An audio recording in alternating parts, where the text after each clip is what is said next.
அண்ணன் உள்ளிட்ட அனைவருக்கும் அன்பு வணக்கம். கூடியிருக்கக்கூடிய பொதுமக்களுக்கும் திமுக கட்சிக்காரர்களுக்கும் அதிமுகவை சேர்ந்தவர்களுக்கும் மற்ற கட்சிக்காரர்களையும் பார்த்து கேட்கிறேன், இந்த தேர்தல் நியாயமா நடக்குதா? விக்கிரவாண்டியில் நடைபெறக்கூடிய இந்த தேர்தலுக்கான பரப்புரை உண்மையிலேயே நேர்மையாகவும் நியாயமாகவும் தான் நடந்து கொண்டிருக்கா? அறிவார்ந்த சொந்தங்கள், நீங்கள் புரிந்து கொள்ளுங்க. நீங்க தொடர்ந்து பார்த்து கொண்டே இருக்கிறீங்க. மக்களை பார்த்து வாக்கு கேட்டு அதன் மூலமாக நலத்திட்டங்களை எல்லாம் சொல்லி நாங்க வந்தா என்ன செய்வோம் அப்படின்னு பேசக்கூடிய ஒரு சூழல்ல தானே தேர்தல் இருக்கணும். நாங்க யாரை பார்த்து பேசுறது? எங்க ஆட்கள் இருக்காங்க? வீடுகள்ல இருக்கீங்களா? வயல்வெளிகள்ல இருக்கீங்களா? கடைகள்ல இருக்கிறீங்களா? கடை தெருக்கள்ல இருக்கிறீங்களா? எங்கேயும் இல்ல. திமுக காரர்களின் பட்டியல போய்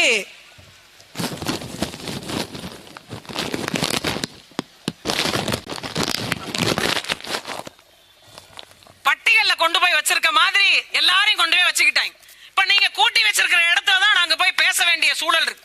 அதற்கு ஒட்டுமொத்தமாக கிட்டத்தட்ட 13 அமைச்சர்கள், 26 மாவட்ட செயலாளர்கள், ஒன்றிய பொறுப்பாளர்கள், உண்மையிலே சொல்ல போனா விக்கிரவாண்டியில இருக்கக்கூடிய வாக்காளர்களை விட திமுகவினுடைய பொறுப்பாளர்கள் அதிகம். இங்க வந்து நின்றுருக்காங்க. எல்லாம் எதுக்கு தெரியுமா? ஒரே ஒரு மனிதனுக்கான பயம். ஒற்றை மனிதன். அந்த ஒற்றை மனிதன் உங்களை எல்லாம் இத்தனை உலுக்குகிறார் என்றால் ஒரே ஒரு தங்கச்சி சட்டமன்றத்துக்கு அனுப்பி பாருங்க. அவருடைய சாயலாக, அவருடைய குரலாக, தமிழத்தின் ஒட்டுமொத்த வலிமையாக அவள் என்ன உலுக்குவாள் என்று உங்களுக்கு புரியும். நாங்கள் ஒவ்வொரு இடத்துலயும் போய் பாக்குறோம். இந்த கூமுக காரவங்க இல்லையானே அல்லனே குடிகாரர்கள் முன்னேற்ற கழகம், அதுதான் கூமுக. இந்த கூமுக காரவங்க ஏன் நாங்க அப்படி சொல்றதுக்கான காரணம் இருக்கு. நீங்க காளியம்மாள் இப்படி பேசிட்டாங்கன்னு வருத்தப்படாதீங்க. நீங்க தான் குடிகாரர்கள்னு சொல்லாதீங்க, மது பிரியர்கள் சொல்றீங்க. இவ்வளவு சப்போர்ட் பண்றீங்க ஒரு பக்கம். இன்னொரு பக்கம் குடிகாரர்களுக்கான ஆட்சி நடத்துவது போன்ற தீபாவளிக்கு கட்டிங்க. ஒரு பக்கம் கள்ளச்சாராயம். கள்ளச்சாராயத்துல கிக் இல்ல. இந்த வடிவேல் ஒரு படத்துல சொல்லுவாரு, 4 புள்ள அடிச்சிருக்கேன், சாணி மாதிரி சப்புன்னு கிடக்கு, ஏதாவது கலப்படம் கலந்து ஊத்துறியான்ற மாதிரி. அதற்கு ஒப்புதல் தெரிவிச்சிருக்கிறாரு ஐயா துரைமுருகன். நாங்க கொடுக்கிற சாராயத்துல கிக் இல்ல. எதை திறந்தாலும் சாராயத்தை பத்தி பேசுவது தான் இந்த கூமுக கட்சிக்காரர்களுடைய வேலை. அதனால்தான் இந்த குடிகாரர்கள் முன்னேற்ற கழகம் என்று புது பெயர் இன்னையில இருந்து சூட்டுறோம் அவங்களுக்கு. நாம இன்னையில இருந்து வைக்கிறோம். ஏன்னா என்றைக்காவது மக்களை பத்தி சிந்திச்சது உண்டா? விவசாயிகளை பத்தி பேசியது உண்டா? ஒரு மணிப்பூர் கலவரத்தை வச்சு திமுக ஒரு மாநாடு போடுது. பெண்களுக்கு எதிரான பாலியல் வன்கொடுமையில இருந்து பாதுகாக்கின்ற மாநாடு. இதை கட்டி விட்டுட்டீங்க, ஒண்ணுமே கேட்கலங்க. கேட்கவே மாட்டேங்க. ஒரு மாநாடு நடக்குது. அந்த மாநாடுல போய் பாத்தீங்க அப்படின்னா மாநாடு முடியறதுக்குள்ளேயே ஒரு அம்மா ஒரு குற்றச்சாட்டை வைக்கிறாங்க. கொஞ்ச நேரமா இவன் எடுப்பு பிடிச்சி கிள்ளிட்டே இருக்கிறாங்க. என்னன்னு கொஞ்சம் கேட்டு சொல்லுங்க. இவன் கூட எல்லாம் பக்கத்துல எப்படி நிக்கிறது? இதுதான் திராவிட முன்னேற்ற கழகம். இந்த கூமுக இருக்கு இல்லையா, இந்த கூமுகவினுடைய செயல்பாடு. பெண்களுக்கு இவர்கள் கொடுக்கிற மதிப்பு, மரியாதை. ஒரு இடத்துல போய் பேச போற அப்படின்னா திராணி இருந்தா நீ பேசு. உனக்கு தான் பேச ஆள் இல்ல, அதை வேற விடு. நீ தான் சிரிச்சு வந்தா சீனா தானு மேடையில பாட்டை போட்டு டான்ஸ் ஆட வைக்கிற குரூப்பா மாறிட்ட. கருத்தியல் இல்ல, வெறுமனே காசை வைத்துக் கொண்டு ஒரு அரசியல். இந்த அரசியலுக்கு வாக்கு செலுத்த மக்கள் தயாராயிட்டோம். அதுல உண்மையிலேயே இங்க இருக்கக்கூடிய பெண்களை நிலைமை பார்த்தா வருத்தமா இருக்கு. ஒரே ஒரு ஆள்கிட்ட எனக்கான வேலை கொடு, அரசியல் பங்கேற்பு கொடு, அதிகாரத்தை கொடு, மக்களுக்கான அடிப்படை வசதிகளை பூர்த்தி செய்து கொடு, எதுவும் கேட்கறது இல்ல. ஒரு சாராய வியாபாரி கூப்பிட்டாங்கன்னா அப்படியே அணிவகுத்து பின்னாடியே போறது. எதுக்கு போறீங்க? வாழ்க உதயசூரியன்றீங்க. இந்த உதயசூரியன் உங்களை வாழ வச்சது என்ன? ஐயா ஸ்டாலின் குடும்பம் எங்க இருக்கு? உங்க குடும்பம் எங்க இருக்கு? எது ஒன்றையாவது சிந்திச்சிருக்கோமா? பெண்களுக்கு எதிரான பாலியல் வன்கொடுமைகள் இந்த மண்ணில் குறைஞ்சிருக்கா? குடியினால ஏற்பட்ட குடும்ப வன்முறைகள் குறைஞ்சிருக்கா? அடிப்படை வசதிகளான சாலை சரி செய்யப்பட்டு கொடுத்திருக்கா? குடிநீர் வந்திருக்கா? என்ன கிடைச்சிருக்கு நமக்கு? எதற்காக இவர்களுக்கு வாக்கு செலுத்தணும்? 3 ஆண்டு காலம் மரியாதைக்குரிய ஐயா புகழேந்தி அவர்கள் விக்கிரவாண்டி மண்ணில் என்ன பாலாறும் தேனாரும் ஓட விட்டாரா? கடன் இல்லாத வாழ்க்கை வாழ விட்டாரா? என்ன நடந்துருச்சு? என்ன மாற்றம் வந்துருச்சு? மீண்டும் 2 ஆண்டு காலம் இவர்களுக்கு வாக்கு. ஒரு முறை சிந்திச்சு வாக்கு செலுத்துங்க. நாங்க என்ன கேட்கிறோம்? நான் ஓட்டுக்கு பணம் தர மாட்டேன், உனக்கு வேலை செய்ய நான் தயாரா இருக்கேன். இவ்வளவுதான் நாங்க சொல்றோம். மக்கள் வரி பணம் மக்களுக்கே செலவு செய்யப்படும். எங்களுக்கு தனித்தனியா வேண்டாங்க, மொத்தமா கொடுத்துருங்க. இந்த 10 நாள்ல வாங்கிடலான்னு பாக்குறீங்க. இந்த 10 நாள் கொடுக்கின்ற காசு உங்கள் பிள்ளைகளுடைய கல்வியை தரத்தை மேம்படுத்திடுமா? மருத்துவத்தை மேம்படுத்திடுமா? எதை தந்துவிடும்? 4 தெருவுக்கு இருக்கிற டாஸ்மார்க்கை இன்னும் 5 தெருக்களாக கூட்டும். அதை தவிர இவர்கள்ட்ட இருக்கிற திட்டம் என்ன? பெண்களுக்கு 1000 ரூபாய். இந்த 1000 ரூபாய் ஒரு நாளைக்கு 33 ரூபாய் வருதுங்க. இந்த 33 வச்சு ஐயா ஸ்டாலினுடைய மனைவி குடும்பம் நடத்துவாரா? இது சோசியல் செக்யூரிட்டி ஸ்கீம், சமூக மேம்பாட்டு திட்டம் என்று பேசுறாங்க.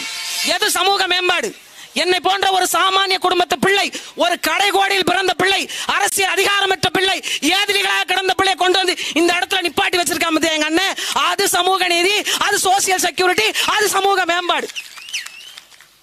இன்னைக்கும் இலங்கை கடற்படையால கைது செய்யப்பட்டு 26 பேர் இப்ப 4-5 நாளைக்கு முன்னாடி சிறையில் அடைக்கப்பட்டிருக்காங்க. பேசுவதற்கு ஒரு நாதி, பேசுவதற்கு நாம் தமிழர் கட்சி எங்கள் அண்ணன் செந்தமிழன் சீமான விட்டா ஒரு வருத்தம் தெரிவிச்சு ஒரு அறிக்கை விட்டார் ஐயா ஸ்டாலின். ஒரு அறிக்கை. சிபிசிஎல் நிறுவனத்துக்கு எதிரான போராட்டம் நாம் தமிழர் கட்சி. பரந்தூர் விமான நிலையத்தில் நிலம் எடுக்கிறாங்க போராட்டம் நாம் தமிழர் கட்சி. நெய்வேலி நிலம் எடுக்கிறாங்க போராட்டம் நாம் தமிழர் கட்சி. கடைகளை அகற்றாங்க போராட்டம் நாம் தமிழர் கட்சி. கடற்கரை அபகரிக்கிறாங்க போராட்டம் நாம் தமிழர் கட்சி. மகளிருக்கு கொடுமை நாம் தமிழர் கட்சி. எல்லாவற்றிற்கும் நாம் தமிழர் கட்சி போராட வந்து நிக்குது.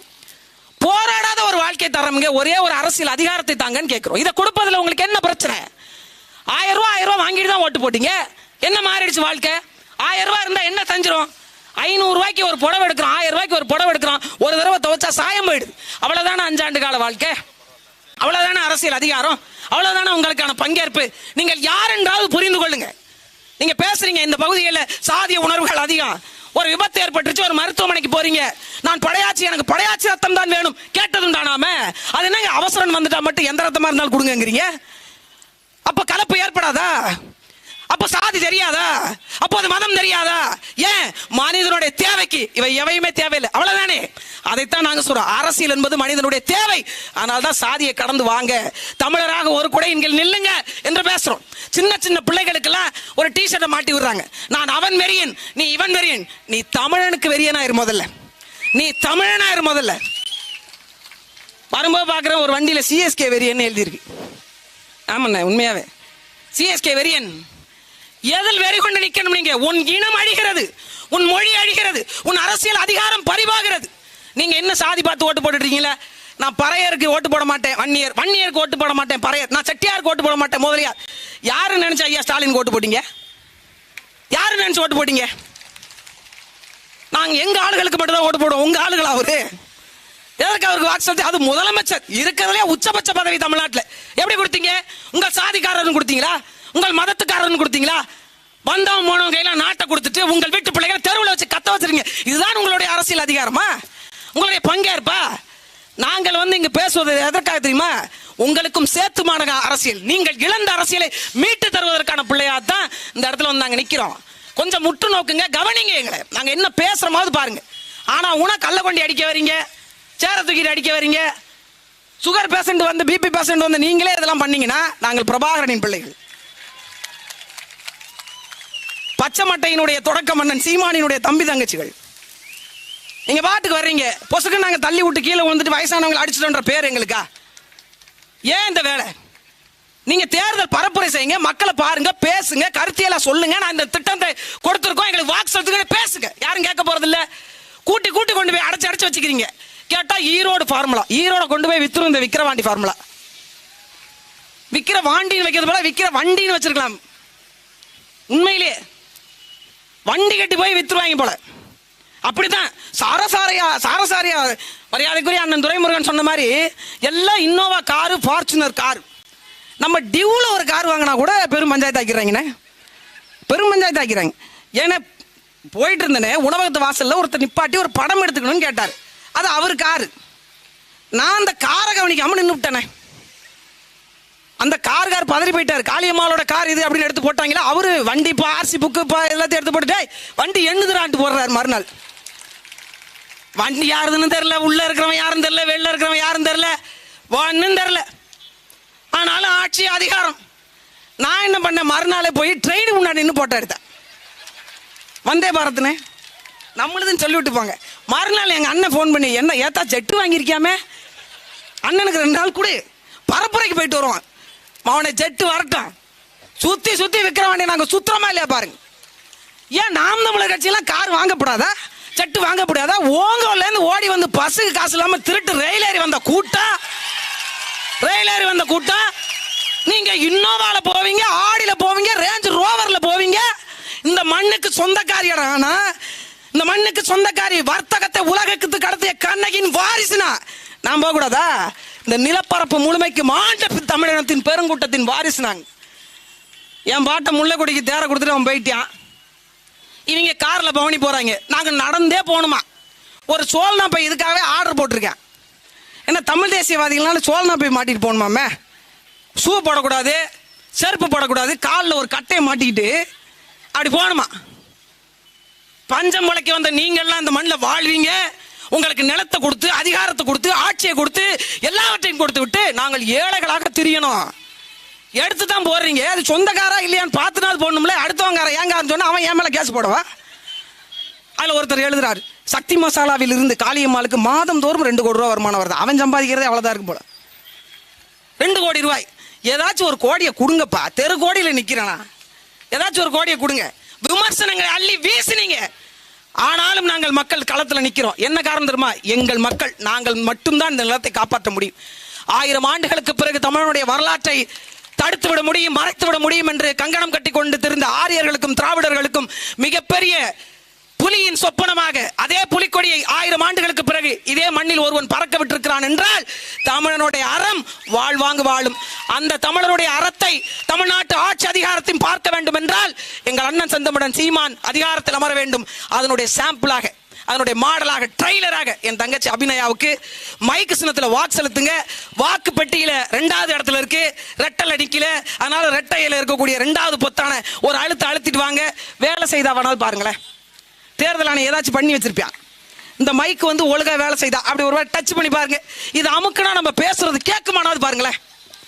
உங்க குரல் கட்டாயம் தமிழ்நாட்டு சட்டமன்றத்தில் அபிநயா வழியாக கேட்கும். நன்றி, வணக்கம். நாம் தமிழர். Hello mic testing 1 2 3. Hello mic. அடுத்ததாக